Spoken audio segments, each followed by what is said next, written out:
How does the United Nations Charter interact with laws of armed conflict?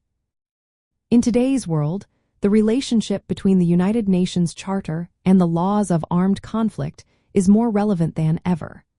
With ongoing conflicts and humanitarian crises, understanding this interaction is vital. Many people are searching for clarity on how these legal frameworks work together to protect civilians and regulate warfare. The United Nations Charter, adopted in 1945, provides the legal basis for the use of force by states. It prohibits the threat or use of force, except in two main scenarios. The first is when authorized by the United Nations Security Council to maintain or restore international peace and security. The second is when a state exercises its inherent right of self-defense against an armed attack, as outlined in Article 51. This framework aims to prevent unlawful wars and aggression. On the other hand, the laws of armed conflict, which include the Geneva Conventions, set the rules for how warfare is conducted once a conflict has started.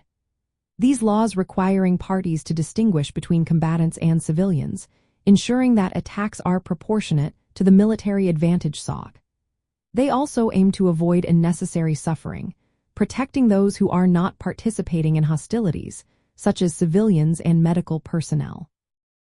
The interaction between the United Nations Charter and the laws of armed conflict is complementary.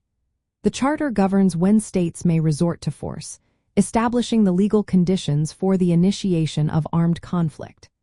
The laws of armed conflict regulate the means and methods of warfare during hostilities, focusing on the protection of persons and property. For instance, a state may claim self-defense under the Charter after an armed attack.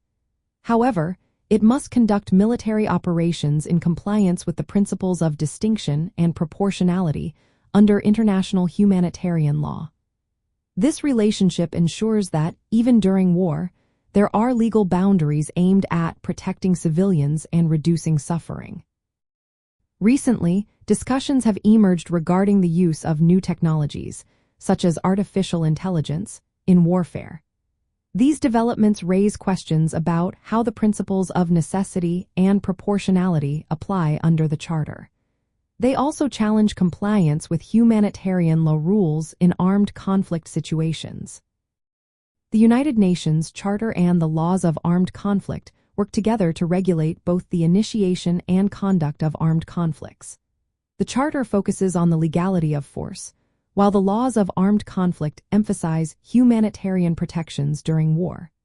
Understanding this interaction is essential for anyone interested in international law and the protection of human rights in times of conflict.